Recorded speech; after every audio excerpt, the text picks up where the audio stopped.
Tá bom. Bom, então, mas qual que era a proposta do núcleo de fotografia da FUNARTE? Pois é isso que eu ia perguntar, assim, eu não sou a pessoa oficial que pode responder Não, isso. mas você viu aquilo nascer, já estudava Eu quando era da fotografia. público, plateia, que esses meninos são Então, muito mas novos, então eles não lembram, mas eu era como é que plateia. era, então, essa plateia? O que estava acontecendo Não, ali? essa experiência para mim foi importante. Eu estudava história, me formei em história e tinha um brutal interesse em imagem, em fotografia e faltava uma turma, quer dizer, meus professores não sabiam nada disso, a gente não tinha aula disso, isso não era um assunto que se discutia na faculdade.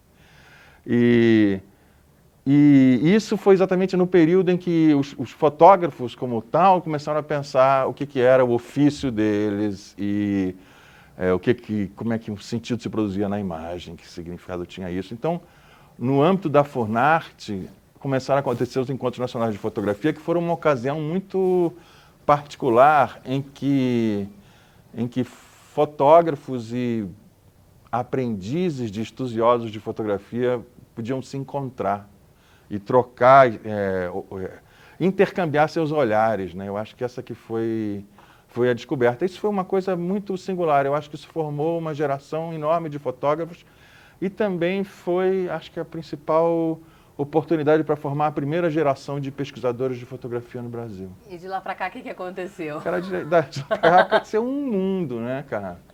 Um mundo. Eu acho que de lá para cá aconteceu toda a fotografia contemporânea, que praticamente não existia, quer dizer, Até na toda academia mesmo, né? toda a fotografia digital que não existia. E de lá para cá, a fotografia se tornou uma coisa mais ou menos nobre, sabe? Que você tem gente fazendo doutorado, gente fazendo mestrado, tem estudantes que vêm estudar comigo, ou vêm aqui para a USP, ou vão para outros lugares, de repente. O que é interessante de lugares como esse é que, de algum modo, esse vínculo original entre historiadores, principalmente pesquisadores e fotógrafos, no Brasil ainda é vivo, ainda é mantido e é considerado natural. Isso é uma peculiaridade brasileira, porque encontros de fotografia que você vai na Europa ou nos Estados Unidos, raramente reúnem fotógrafos e pesquisadores. Esses são mundos inteiramente diferentes. Até faculdades diferentes elas são. Então, o pensar fotográfico, ele está separado da fotografia no resto do mundo aqui? Como é que está? Não, eu acho que o pensar institucional da fotografia no resto do mundo está muito separado do fazer dos fotógrafos. E aqui assim. ainda não, pelo E aqui acho que pelo contrário, como essas coisas meio que a consciência dos fotógrafos em torno do seu trabalho, ou a consciência no sentido do problema, né? Uhum. O processo pelo qual os fotógrafos brasileiros começaram a colocar problemas em torno do seu trabalho. E o processo pelo qual os pesquisadores brasileiros começaram a colocar problemas em torno da sua pesquisa, isso aconteceu junto, né? No início dos anos 80. Então, essa coisa meio que anda junto e o diálogo é mais ou menos permanente. Mas isso em outros países é um esforço, cara. O sujeito, universidades americanas reúnem os seus pesquisadores de fotografia e eles convidam os fotógrafos para fazer um workshop, mostrar sua obra e depois isso meio vice-versa. Vice-versa acho que não acontece, Os não. Só os fotógrafos fotógrafos não chamam não, porque não entendem nada que eles falam e funciona. Eles fazem aquele laboratóriozinho, põe os fotógrafos assim, ficam observando, feito ratinhos assim. Sei. Eu acho que essa é uma coisa da história brasileira, muito particular, eu acho. E aqui a gente ainda tem aquela ideia de que fotografia não se aprende na sala de aula? Você acha que isso é instituído ou não? Cara, eu acho que a maioria dos fotógrafos hoje está se formando nas universidades. O fotógrafo autodidata praticamente desapareceu, né? Não necessariamente nas universidades de comunicação, ou na formação de jornalista, enfim, mas eu acho que também na formação de artes, de design, na arquitetura. Mas eu acho que não, essa coisa meio obscurantista, tipo assim, para eu ser um artista e conseguir expressar assim mesmo, não tem que saber nada. Eu acho que isso acabou pelo contrário. Eu acho que os fotógrafos, a arte contemporânea e os artistas contemporâneos são artistas em busca de um discurso, né? Hoje, raramente o cara consegue realizar, para o bem ou para o mal, o cara não consegue realizar uma obra sem ter uma legenda embaixo ou sem dizer a verdade, quando eu pensei nessa obra ou tal. Então, eles às vezes precisam de reforços, né, para fazer isso, porque sozinhos não fazem, então eles vão fazer cursos, A gente estava falando dessa coisa do debate, né? Que não é um pensar fotográfico, pensar em fazer fotografia dessa escolha. Mas como é que isso está agora numa era em que assim, você tem manipulação de imagem, você tem overdose de imagem, né? Assim, a gente está na era que tem a superinformação. Mudou também o discurso acadêmico? Como que a academia vê isso? Eu acho que está todo mundo meio baratinado com o que está acontecendo. Quer dizer, eu vou falar disso hoje talvez um pouquinho. Quer dizer, a imagem que eu tenho hoje dos fotógrafos, por exemplo, aqui tem dois tipos de fotógrafo. Um fotógrafo que eu chamo de fotossurfista, que ele anda em cima de uma onda de imagens que cresce, que sabe, tem um tsunami, que ele quando acha que ele está conseguindo botar a cabeça fora d'água, na prancha você tem aquela onda maior ainda que vai encobrir. E ele tenta se manter fora d'água, que as pessoas vejam o que ele faz, sabe, meio se afogando assim. E tem um fotógrafo que eu chamo de fotógrafo esgrimista, sabe? Ele é meio uma coisa meio sabre de luz, sabe? Da Jornada das Estrelas. Claro. Que as imagens vindo e as imagens querem dizer assim, faz uma foto igual a eu, faz essas coisas assim, sabe? E ele vai só despedaçando, sabe? Só se livrando. E aí, o que eu acho é que sobra alguma coisa dessa... Esses fotógrafos estão lutando contra os clichês. Eu acho que tem esses dois tipos. O que é ficar acima da água e aquele que está esgrimindo contra as imagens, tentando se livrar dos clichês que querem fazer dele veículo da sua reprodução. Eu acho que o que aconteceu com a fotografia digital foi isso. Quer dizer, ela multiplicou a capacidade das imagens dominarem os fotógrafos. Sensacional, cara. Eu acho. Aí eles agora... Há uns que estão de fato... Quer dizer, eu me interesso por esses que estão esgrimindo. Os que estão surfando na onda não precisam de mim, né? Porque o papel da fotografia documental mudou hoje, um pouco com essa coisa da banalização da imagem, não mudou?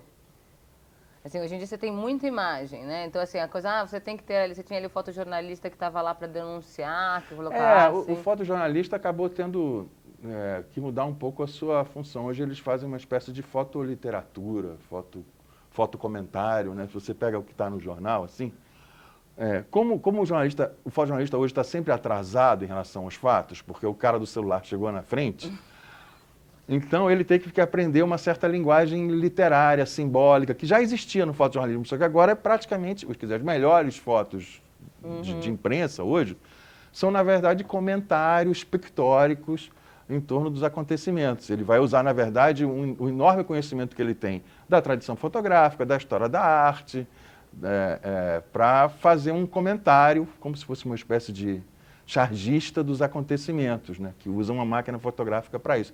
Eu acho que isso já acontece nos grandes jornais, assim, nos grandes jornais, os jornais europeus ou norte-americanos, jornais mais sofisticados, essa fotografia que é meio literatura, meio pintura, que acrescenta isso aos fatos, sabe? Meio claro. foto, é o que vai estar acontecendo. E na América Latina, e na América Latina, como é que você percebe? Cara, eu acho que vai no mesmo caminho. Jornais como a Folha já tem esse tipo de fotografia frequentemente. Eu acho que no caso, no âmbito da fotografia impressa de jornal, eu acho que é o caminho que essa profissão vai ter para sobreviver. É ele dizer, ele ter o pulo do gato de fazer uma coisa diferente do que o cara que está com o celular ou com a maquineta digital na rua e faz o flagrante. O flagrante, como atividade profissional, vai desaparecer, a não ser por uma sorte especial. A né? famosa sorte mesmo, né, cara? Mas vai desaparecer até como linguagem, eu acho, da fotografia profissional. Essa coisa vai mesmo, faz sentido. Existe uma unidade acadêmica no pensar fotografia na América Latina? Eu acho que existem algumas correntes, assim. É claro que existe uma forte tradição de apego à fotografia documental, ainda muito forte, uma tradição realista muito forte. Mas existem outras também, quer dizer, eu venho do que a gente chama de história filosófica, que é uma história meio aventureira, assim, sabe? A gente não se apega muito aos fatos. A gente faz faz lá uma montagem. Na verdade, é uma história montagem, né? Uma história edição. E é por isso que e isso acontece, isso também está surgindo aqui. Você vê profissionais, historiadores na Argentina, no Chile, enfim, que se trabalha um pouco. E existem, acho que, outras formas de trabalhar com as imagens, eu acho também. Você falou a coisa da documental. Você acha que existe uma identidade na fotografia latino-americana ou isso é uma nomenclatura geográfica, vou colocar assim? A gente viu bem nesse fórum, acho que tiveram umas boas intervenções sobre isso. Eu acho que há uma marca que foi reivindicada. Isso não é atribuível aos gringos, não. Tá. Que em algum momento os fotógrafos latino-americanos quiseram essa identidade por razões que tinham a ver com a política e não necessariamente com a fotografia, né? É claro que isso gerou um clichê do que é ser um fotógrafo latino-americano e agora alguns fotógrafos pagam o preço de não conseguir aparecer lá fora com outra cara, senão essa cara de latino-americano. Que é uma coisa do exótico? Ainda tem a coisa do exótico? Acho que não é, não. É a coisa do exótico é menos. O exótico está em toda parte. O exótico está disponível em todo lugar e se globalizou. Eu acho que é diferente para um país ou outro, mas é a denúncia social, as diferenças sociais, é o contraste.